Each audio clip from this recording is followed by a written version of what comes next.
Crise en Ukraine, la Russie a perdu la partie. Crise en Ukraine, la Russie a perdu la partie. Dans la guerre de communication qui font partie de la situation de guerre et dont le pays de l'OTAN et les pays occidentaux sont très en avance, la Russie est en train de perdre la partie. Mais nous allons vérifier cela dans cette vidéo pour essayer de comprendre si c'est effectif.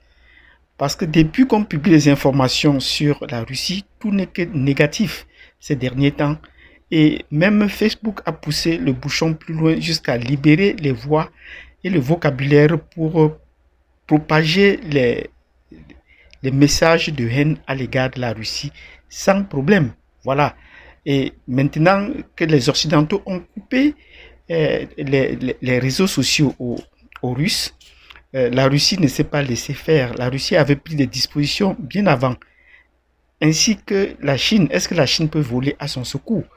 Oui, nous nous rendons compte que la Chine, le vieil ami, ne l'a pas encore abandonné. Donc dans cette vidéo, nous allons passer en revue la guerre de communication qu'il y a entre la Russie et la Chine d'un côté face aux Occidentaux qui sont dans cette bataille depuis longtemps. En fait, que se passe-t-il en Ukraine avec la situation mondiale? En Ukraine, on a accusé la Russie d'avoir envahi la Russie d'avoir envahi l'Ukraine. Mais des semaines passent déjà et on ne sent pas une occupation militaire du territoire ukrainien comme prédit. En dehors d'avoir reconnu l'existence de l'indépendance de deux petits territoires dans le pays ukrainien, dans l'Ukraine, on ne voit que des interventions ciblées dans les villes pour essayer de neutraliser l'Ukraine. Et jusque-là, les pays de l'OTAN ne réagissent pas encore officiellement. Ils disent envoyer les troupes aux frontières de l'Ukraine, mais ils n'ont pas encore intervenu sur le théâtre des opérations et nous avons vu cela dans la précédente vidéo. Mais on annonce également sur les chaînes de télévision la défaite de la Russie parce qu'avec la pluie de sanctions qui tombent sur la Russie et qu'on publie à renfort de publicité et qu'on propage avec tambour et trompette, on se dirait que la Russie devait déjà être à genoux à ce jour.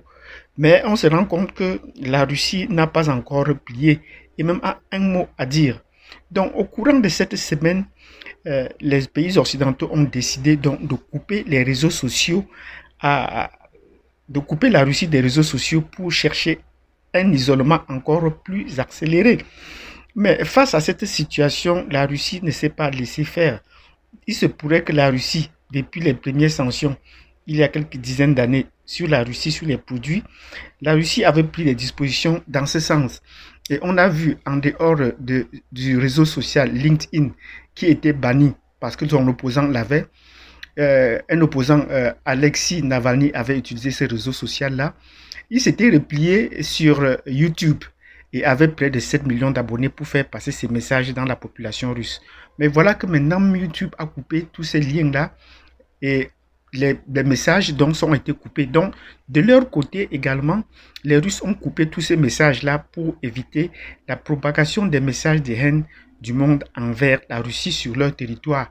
Mais qu'est-ce qu'ils offrent comme alternative? Ils ont créé donc de leur côté des réseaux sociaux alternatifs comme le réseau V-Contactier, qui est comme l'équivalent de Facebook russe. Et de IA également, ils ont créé A-Carriera, qui est l'équivalent de LinkedIn.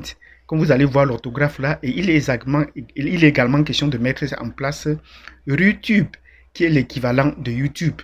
Donc voilà les réseaux sociaux que la Russie a mis en place et qui est en train de les développer. Les abonnés s'accroissent, ainsi que dans les pays de l'Est, les anciens pays de l'Est, les abonnés s'accroissent. Le nombre d'abonnés croît au fil du temps grâce à ces coupures-là. Et Vladimir Poutine lui-même a réagi ce week-end en disant que les sanctions de façon globale permettaient de renforcer la souveraineté du pays et de pouvoir développer une certaine autonomie sur bien de plans et peut-être notamment le voisin chinois. Donc voilà, peut-être qu'il peut avoir des retombées positives sur les sanctions que développent les pays occidentaux à l'égard de la Russie. La Russie le savait déjà très bien. comme je vous l'ai dit il y a une dizaine d'années plus tôt, et a été autosuffisant sur le plan agricole et n'exportait plus, mais au contraire permettait d'acheter ses produits. Voilà maintenant qu'elle a ouvert ses achats avec la Chine, le grand rival de depuis toujours. Et les affaires entre la Chine et la Russie vont bon train ces derniers jours.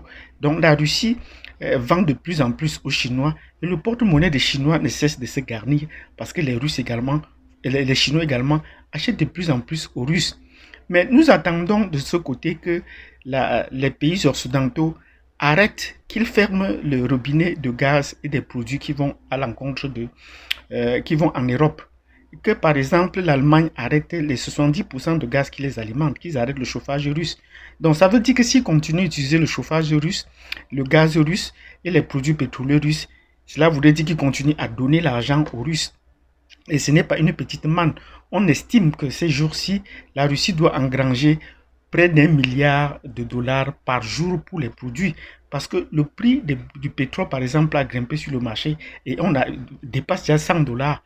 Ce qu'on a vu, ce qu'on n'a pas vu depuis plus de 12 ans, c'est jusqu'en 2008 qu'on avait vu un baril à 100 dollars et qui est rejeté depuis tout.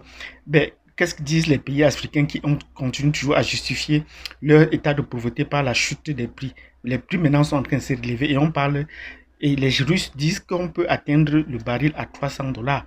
Donc, on peut également dire merci aux Occidentaux qui peut-être vont par là accroître, permettre la croissance, l'élévation des prix des matières premières.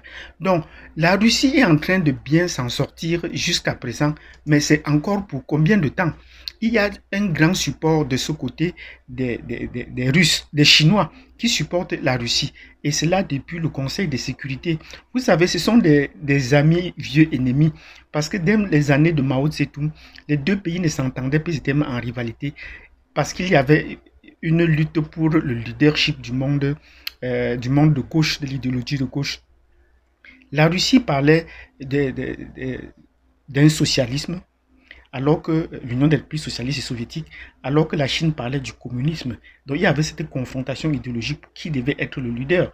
Mais maintenant, ils sont devenus un peu plus des amis parce qu'ils se retrouvent dans le même bac au Conseil de sécurité et votent ensemble. Et les entreprises russes et chinoises s'entendent de plus en plus. Et maintenant, les grandes entreprises comme Gazprom, qu'on connaît qui fournit beaucoup de gaz, et Sogaz, qui fournit beaucoup de gaz aux pays européens, est en train de connaître une bouffée d'oxygène, est en train d'accroître. Et la Russie peut maintenant construire d'autres pipelines en direction de la Chine qui veut abandonner aussi les autres pays de l'Asie du Sud-Est en matière de gaz ou de l'Extrême-Orient en matière de gaz et de pétrole. Donc nous disons bravo aux Occidentaux qui ont mal calculé leurs sanctions. Donc est-ce que les sanctions et la guerre économique et la guerre de communication que les Occidentaux font à la Russie, est-ce qu'ils vont pouvoir s'en sortir? Est-ce qu'ils vont pouvoir s'en tenir? Vous vous êtes donné donc votre propre idée avant le développement des produits de communication, des nouveaux produits de communication de la Russie. Donc si vous avez aimé cette vidéo, mais lâchez-nous déjà de nombreux pouces. Abonnez-vous, cliquez sur la cloche de notification parce que nous allons analyser la situation géopolitique. Pendant que les amateurs vont se calmer, nous allons prendre la relève pour essayer d'apporter un grand éclairage sur la situation dans les Caucases. Merci et à plus tard.